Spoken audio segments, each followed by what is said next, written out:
नमस्कार, स्वागत है आपका। आप देख रहे हैं इंडिया बोल रहा है। मैं हूं आपके साथ विवेक शांडिल्य। सीआईए की एक रिपोर्ट लीक हुई है जिसमें अमेरिकी खुफिया एजेंसी ने इस बात का जिक्र किया है कि डोनाल्ड ट्रंप को तेहरान में जाने से पहले यानी कि ईरान पर हमले से पहले आगाह किया था कि यह जंग अमेरिका के लिए आसान नहीं होने वाली है। यहां तक कि अमेरिका पर हार का भी खतरा है। अमेरिका अगर इस लड़ाई को लड़ता है तो यूएस हार जाएगा और यूएस को करोड़ों अरबों डॉलर्स का नुकसान हो सकता है, क्योंकि तेहरान को जीतना आसान नहीं है। और सीआईए ने दशकों की रिसर्च के बाद इस रिपोर्ट को तैयार किया गया। जब सीआईए चीफ से डोनाल्ड ट्रंप ने इस बात को लेकर सवाल जवाब किया, जो सूत्रों के हवाले से हमें जानकारी मिली है कि क्या उन्हें ईरान पर हमला करना चाहिए, जब यह सवाल डोनाल्ड ट्रंप ने सीआईए चीफ से पूछा तो सीआईए चीफ ने खतरों के बारे में डोनाल्ड ट्रंप को आगाह कर दिया था और यह भी कहा था यह ठीक समय नहीं है ईरान पर हमले का, क्योंकि अभी 9 महीने पहले ही अमेरिका ने ईरान पर हमला किया था। तो क्या डोनाल्ड ट्रंप ने अपनी जिद की वजह से अमेरिका को बर्बादी के कगार पर खड़ा किया? कल तक ईरान के ऊर्जा संयंत्रों को राख करने की धमकी देने वाले ट्रंप आज बैकफुट पर नजर आ रहे हैं, भीगी बिल्ली बने नजर आ रहे हैं। 48 घंटे पहले जो ट्रंप गरज रहे थे, 24 घंटे में ही उनके सुर बदल गए। सीआईए की रिपोर्ट अब सामने आई है जिसमें साफ कहा गया था कि ईरान से टकराना लोहे के चने को चबाने जैसा होगा। अपनों ने तो साथ छोड़ा ही छोड़ा, दोस्त भी साथ छोड़ गए। ट्रंप को समझ आ गया कि युद्ध के मैदान में उतरना और सोशल मीडिया पर दहाड़ना दो अलग अलग बातें होती हैं। अब डोनाल्ड ट्रंप कह रहे हैं कि 5 दिन तक ईरान पर कोई हमला नहीं होगा। बातचीत का रास्ता खुला है, सार्थक बातचीत हो रही है। इसे कहते हैं आसमान से गिरे और खजूर पर अटके। सुपर पावर होने का अहंकार अब मदद की गुहार में बदल चुका है। सीआईए की चेतावनी को नजरअंदाज करना ट्रंप को भारी पड़ा है और ट्रंप पूरी दुनिया के सामने अपनी साख को मटिया मेट करते जा रहे हैं। तो सीआईए की उस रिपोर्ट में क्या था और डोनाल्ड ट्रंप ने ईरान पर हमले में जल्दबाजी की, और आज की तारीख में ताजा स्थिति क्या है, इस पर डिटेल्ड रिपोर्ट आपको देंगे और इस पर करेंगे सबसे बड़ी इंटरनेशनल बहस। दुनिया भर के मेहमान हमारे साथ जुड़ेंगे। जंग के बिसात पर जब मोहरे गलत चाल चल देते हैं तो शहंशाह को भी घुटने टेकने पड़ते हैं और प्यादा भी एक झटके में शय और मात कर देता है। चेकमेट। यानी कल तक जो ट्रंप दहाड़ रहे थे, आज उनकी आवाज में वो खौफ नहीं है, वो दहशत नहीं है। कहते हैं लम्हों ने खता की थी और सदियों ने सजा पाई। ईरान के खिलाफ अमेरिका की स्थिति कुछ ऐसी ही है। ट्रंप ने जिस आग को हवा दी, अब उसकी लपटें ट्रंप के सिंहासन तक पहुंच गईं। मिडिल ईस्ट महायुद्ध जारी है। कल तक ट्रंप धमकी दे रहे थे कि 48 घंटे में होर्मुज नहीं खुला तो ईरान ऐसी तबाही देखेगा जिसकी कल्पना तेहरान ने नहीं की होगी। लेकिन बीते 24 घंटे में ट्रंप के तेवर ठंडे पड़ गए हैं।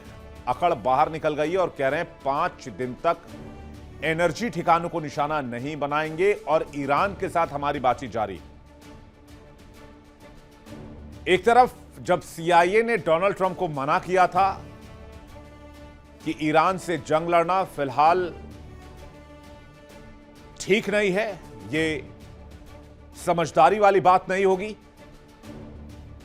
और दूसरी तरफ डोनाल्ड ट्रंप ने जिद में आकर इजराइल के कहने पर ईरान पर हमला किया। तो सीआईए को रिपोर्ट लीक हुई है और उसमें डिटेल जानकारी है कि ट्रंप और सीआईए के बीच में क्या बातचीत हुई, सीआईए ने डोनाल्ड ट्रंप को क्या समझाया था, क्योंकि किसी भी देश पर हमले से पहले कोई भी मुल्क अपनी खुफिया एजेंसी से सारे इनपुट लेता है। सीआईए ने आगाह किया था कि ईरान जाना कहीं से भी समझदारी नहीं माना जाएगा और इसके कॉन्सिक्वेंसेस बहुत खतरनाक होंगे। चलेंगे उस रिपोर्ट पर, लेकिन पहले ईरान से जंग पर डोनाल्ड ट्रंप ने क्या कहा है वो आपको सुनवाते हैं।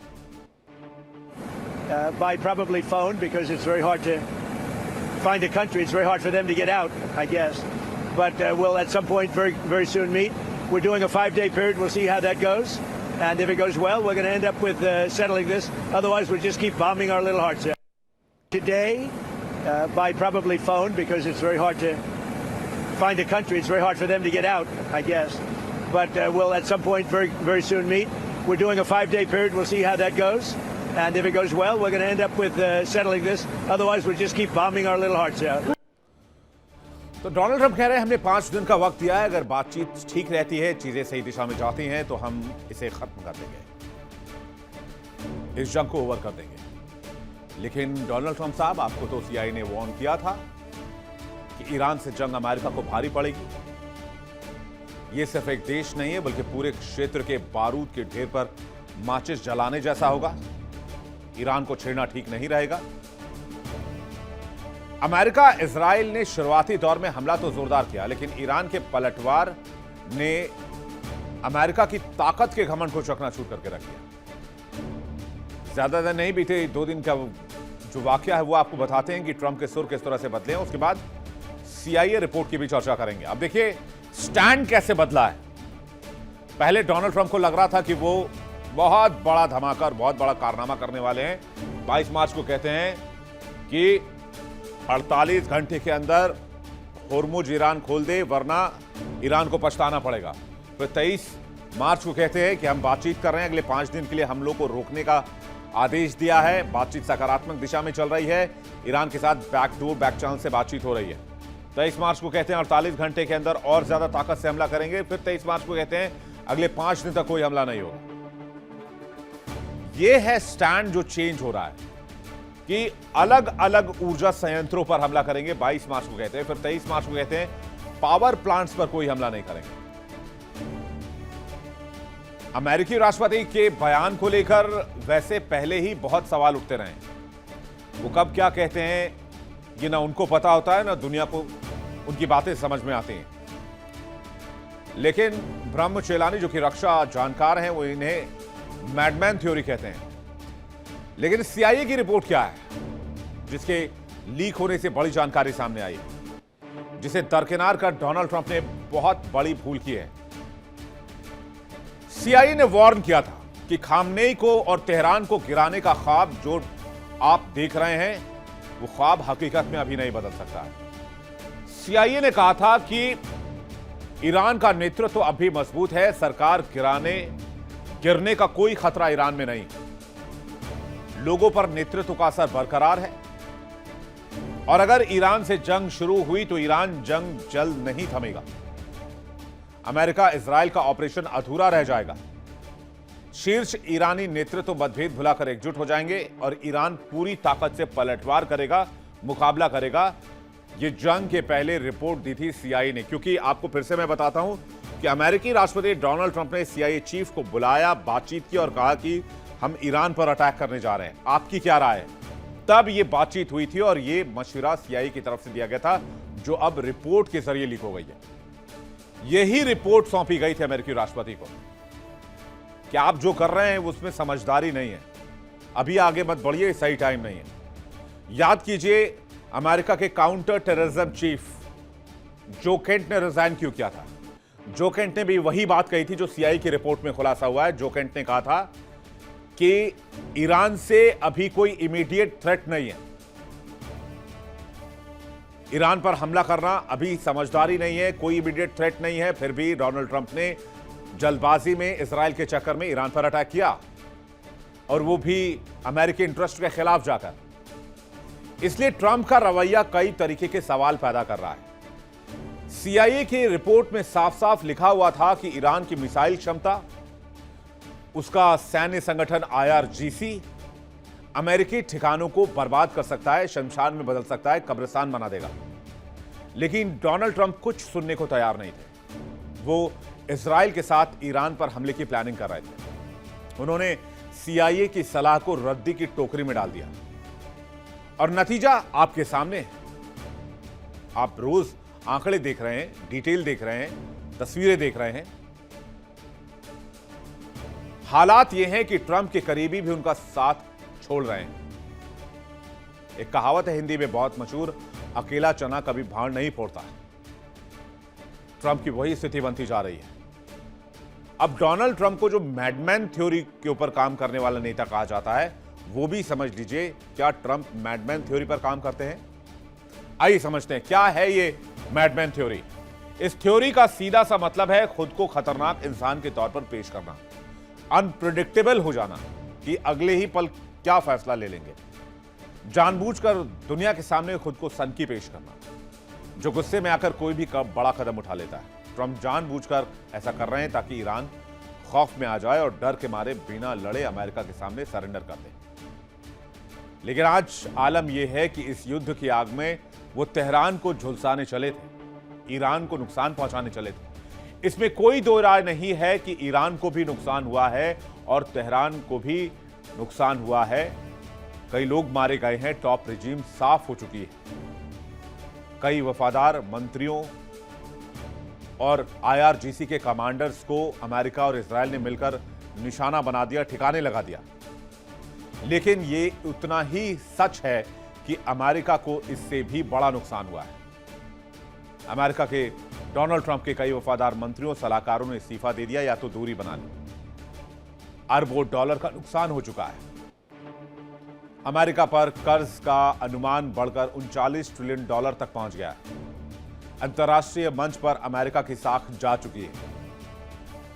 अमेरिकी हथियार F-35 जब से गिरा है तब से अमेरिकी हथियारों को लेकर जो विश्वसनीयता पूरी दुनिया में कायम थी वो भी मटिया मेट हो चुकी है।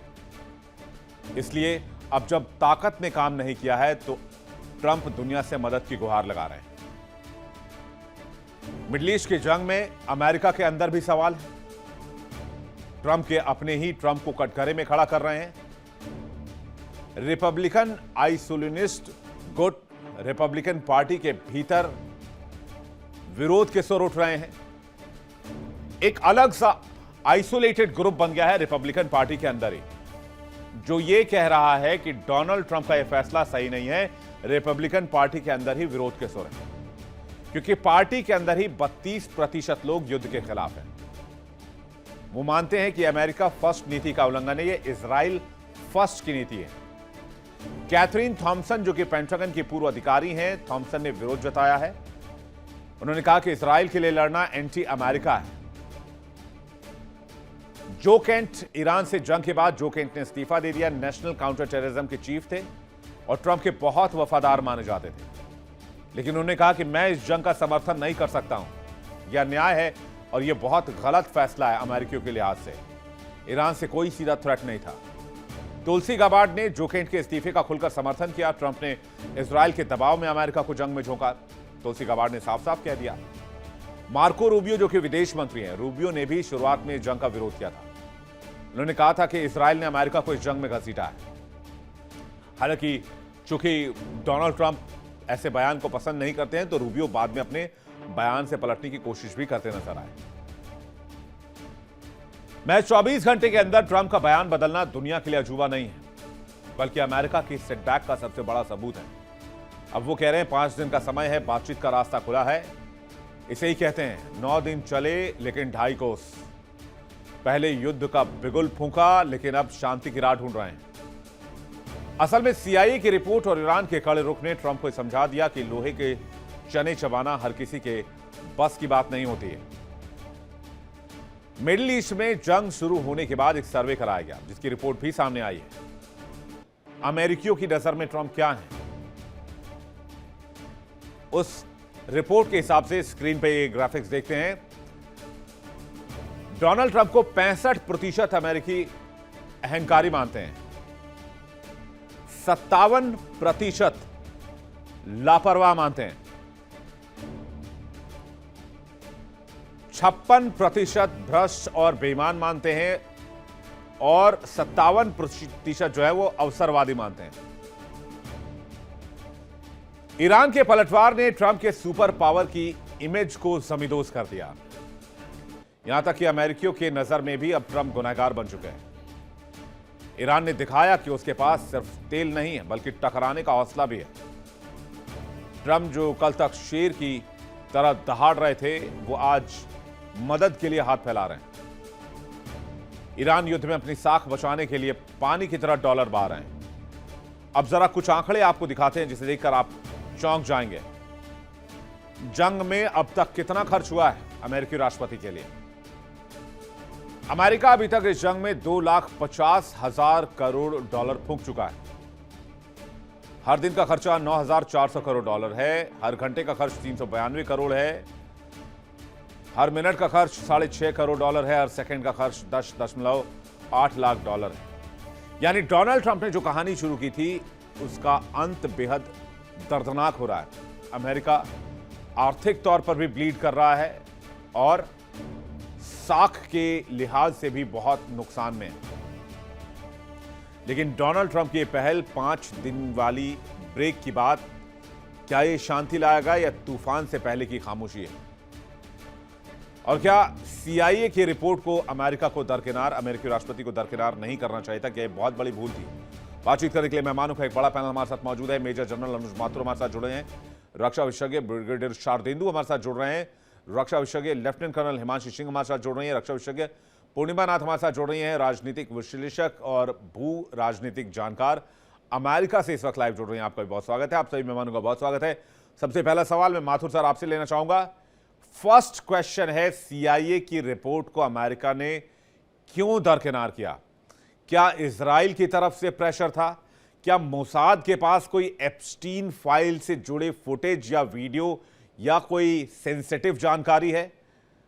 जब आपकी खुफिया एजेंसी आपको कह रही है कि आपको अभी हमला नहीं करना है, तेहरान से जंग में नुकसान हो सकता है, तो इन सारी बातों को क्यों नजरअंदाज किया गया? देखिए विवेक, इसको कोई कोई वजह डायरेक्टली बताई नहीं जा सकती। कोई ना कोई दबाव है। ये न केवल आप CIA की रिपोर्ट की बात कर रहे हैं, पिछले महीनों, कई 1.5 महीने से मैं इस बात कहता चला आ रहा हूं कि उनके जो जो सेन मिलिट्री कमांडर्स हैं, उन्होंने भी उनको एडवाइस किया है कि ये एक बहुत बेहतर मिलिट्री ऑपरेशन, मिलिट्री सोल्यूशन नहीं है। उसकी वजह बताता हूं विवेक। इन लोगों ने, ईरान ने इस दिन के लिए 20 साल तैयारी करी है, 20 years, मे बी मोर।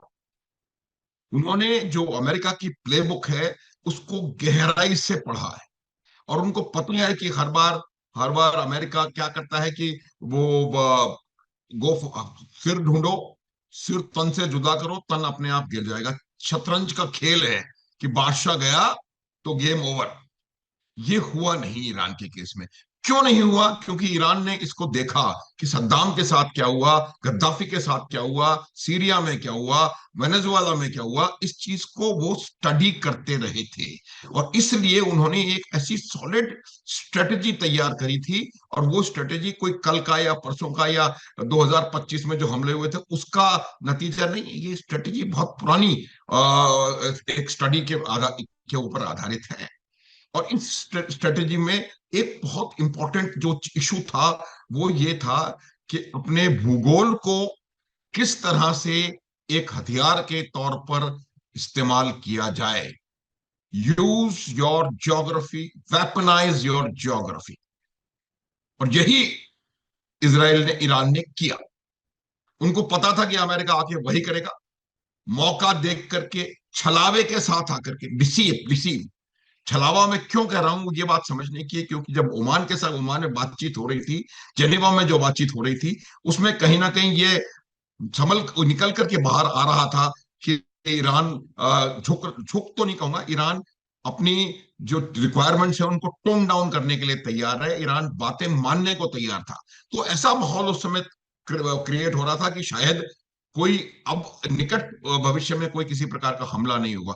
उस समय आकर के इन्होंने हमला किया। उसकी वजह यही थी कि ये CIA की रिपोर्ट अगर ये सच है तो इसके खिलाफ जाकर के, अपने मिलिट्री कमांडर्स की एडवाइस के खिलाफ जाकर के उन्होंने इसीलिए किया क्योंकि उनको अपनी प्लेबुक पर विश्वास था कि अगर हम जाकर के जो जो राष्ट्राध्यक्ष है उसको खत्म कर देंगे, मिलिट्री कमांडर्स को खत्म कर देंगे, उनकी कुछ साइंटिस्ट को खत्म कर देंगे, तो शायद ईरान बिखर जाए। नहीं तो ये हो सकता है ये पाठ इजराइल ने पढ़ाया हो। बिल्कुल संभव है। और उसमें जो आप एप्स्टीन फाइल का जो बार बार जिक्र हो रहा है वो इसीलिए हो रहा है क्योंकि देखिए एप्स्टीन फाइल का अगर आप थोड़ा सा उसको पढ़ेंगे तो उसमें ये बात साफ है कि ये एप्स्टीन फाइल की पूरी जो जानकारी है वो किसी एक विदेशी इंटेलिजेंस एजेंसी के पास है। और ये बात मैं पहले भी कर चुका हूं कि ये विदेशी एजेंसी, पूरी संभावना है कि इजराइल हो, मोसाद हो। और अगर ये वजह है क्योंकि इजराइल को पता है कि इजराइल चाहता है कि किसी ना किसी तरीके से ईरान की जो मारक क्षमता है उसको कम किया जाए। देखिए इंडिया डेली 24/7 अब आपके स्मार्ट टीवी पर। इंडिया डेली मौजूद है सभी डिजिटल प्लेटफॉर्म पर लाइव और लगातार। इंडिया डेली 24/7 हर दिन राष्ट्र को समर्पित।